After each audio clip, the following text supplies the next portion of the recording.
Welcome back to daily jobs update. Daily jobs update पर आपको खुश आमदीद। आपको डेली जॉब्स अपडेट पर डेली की जॉब्स की अपडेट और अल्लामा इकबाल ओपन यूनिवर्सिटी की सॉल्व शुदा असाइनमेंट्स, एडमिशन की मालूमात और सॉल्व शुदा जो गेस पेपर हैं वो आपको यहाँ पर दस्तयाब होते हैं। आपको डेली जितने भी पेपर्स हो रहे हैं, अभी बीए के जो है वो पेपर हो रहे हैं, जैसे मैट्रिक के एफए के होंगे, तो उनके जो हालशुदा गेस पेपर हैं वो आपको इसी चैनल पर मिल जाएंगे डेली जॉब्स अपडेट पर। तो यहाँ पर ऑलरेडी भी आप देख सकते हैं काफ़ी सारी जो है वो गेस पेपर जो है वो अपलोड कर दिए गए और बाकी भी जो है वो भी अपलोड किए जा रहे हैं, उन पर भी वर्क हो रहा है। तो आज हम बात जो करने वाले हैं, आज भी गेस पेपर के हवाले से ही करने वाले हैं। जो भी गेस पेपर अपलोड किया जाएगा उसकी जो फ़ाइल है पीडीएफ, वो आप कैसे डाउनलोड कर सकते हैं उसके बारे में मैं आपको बता दूंगा।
अच्छा, तो आपने फ़ाइल देख ली। अब इस फ़ाइल को डाउनलोड कैसे करना है, डाउनलोड करने का तरीका आपको बता देता हूँ।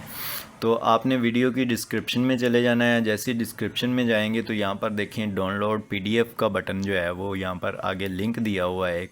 तो हमने इस लिंक पर क्लिक करना है। जैसे ही इस लिंक पर क्लिक करेंगे तो एक न्यू टैब जो है वो ओपन हो जाएगी। तो जैसे ही ये न्यू टैब ओपन होगी तो यहाँ पर देखें अनलॉक लिंक का जो है एक ऑप्शन आ गया। यहाँ पर सब्सक्राइब ऑन यूट्यूब चैनल और नीचे जो है वो अनलॉक लिंक लिखा हुआ है और यहाँ पर लिंक पर अभी क्लिक नहीं हो रहा। तो आपने यहाँ से डाउनलोड करने के लिए आपने सबसे पहले चैनल को सब्सक्राइब करना है। जैसे ही सब्सक्राइब ऑन यूट्यूब चैनल पर क्लिक करेंगे तो एक न्यू टैब ओपन हो जाएगी। तो यहाँ पर आपने आके यहाँ से चैनल को सब्सक्राइब कर देना है। अभी यहाँ पर शो होता है, ये देखें चैनल ऑलरेडी सब्सक्राइब होगा। अगर आपने पहले नहीं किया तो आपने चैनल को सब्सक्राइब कर देना है और इससे पीछे वाली जो टैब होगी वहाँ पर चले जाना है। तो यहाँ पर देखें वो अनलॉक लिंक का जो है वो ग्रीन हो गया और यहाँ पर लॉक जो है वो ओपन हो चुका है। तो इसको हम क्लिक करेंगे। तो जैसे ही इसको क्लिक करेंगे तो इसकी जो पीडीएफ फाइल है, जो गेस पेपर आज हम देख रहे हैं, इस फाइल को हम डाउनलोड कर पाएंगे। तो यहाँ पर ये हमें एक वेबसाइट पर ले आया है, डेली जॉब्स अपडेट। चैनल का नाम भी हमारा डेली जॉब्स अपडेट है और वेबसाइट का नाम भी डेली जॉब्स अपडेट है। तो यहाँ पर देखें जैसी वेबसाइट ओपन होगी तो यहाँ पर देखें AIOU सॉल्व गेस पेपर का एक ऊपर टैब है। यहाँ पर हम इस पर क्लिक करेंगे। जैसे ही इस पर क्लिक करेंगे तो हमारे सामने कुछ इस तरह का डैशबोर्ड ओपन हो जाएगा सॉल्व गेस पेपर का। तो इसको स्क्रॉल डाउन करते हैं, थोड़ा नीचे आते हैं तो यहाँ पर देखें BA बीकॉम एसोसिएट डिग्री। तो हम यहाँ पर BA का अगर डाउनलोड करना चाह रहे हैं तो यहाँ पर BA वाले पर क्लिक करेंगे। जैसे ही इस पर क्लिक करेंगे तो यहाँ पर देखें BA गेस पेपर स्प्रिंग 2024 का पोर्टल हमारे सामने ओपन हो चुका है। तो यहाँ पर देखें इनकी PDF फाइल जो है वो आगे दी हुई है। तो यहाँ से हम इजीली जो भी डाउनलोड करना चाह रहे हैं उसको यहाँ पर डाउनलोड कर पाएंगे। तो यहाँ पर मैं इस फाइल को ओपन करता हूँ, PDF पर क्लिक करता हूँ। जैसे ही PDF पर क्लिक करता हूँ तो देखते हैं इसकी फ़ाइल हमारे सामने ओपन होती है या नहीं होती। तो ये फ़ाइल मेरे सामने ओपन हो रही है। जैसे ही हमने PDF पर क्लिक किया तो यहाँ पर फ़ाइल जो है वो ओपन हो रही है और इसका जो पासवर्ड, यहाँ पर ये पासवर्ड मांग रहे हैं। तो इसका पासवर्ड आपको स्क्रीन पर शो हो जाएगा। स्क्रीन पर जो पासवर्ड शो हो रहा है वही पासवर्ड अगर आप यहाँ पर लगाएंगे तो आपकी फ़ाइल जो है वो ओपन हो जाएगी। तो ये तरीका था PDF फाइल को डाउनलोड करने का। और यहाँ पर देखें, यहाँ पर इन्होंने नोट भी एक लिखा हुआ है कि इन फाइल के पासवर्ड जो है वो YouTube चैनल पर अपलोड वीडियो में ही मिलेंगे। तो जिस भी कोड को आप यहाँ से डाउनलोड करना चाह रहे हैं उसी कोड की जो वीडियो है वो डेली जॉब्स अपडेट चैनल पर मौजूद होगी। तो आपने उस वीडियो में देखना है, उसी वीडियो में आपको इसका जो है वो पासवर्ड मिल जाएगा। तो ये थी आज का गेस पेपर जो आप लोगों के साथ शेयर किया और वीडियो और फाइल को डाउनलोड करने का तरीक़ाकार आपको बताया। उम्मीद है आज की वीडियो आपको अच्छी लगी होगी। वीडियो अच्छी लगी हो तो हमारे चैनल डेली जॉब्स अपडेट को ज़रूर सब्सक्राइब कर दें और बेल के आइकन को भी ज़रूर प्रेस कर लें ताकि आप तक हर तरह की अपडेट बआसानी पहुंचती रहे। ओके, अल्लाह हाफिज़। मिलते हैं किसी और वीडियो में।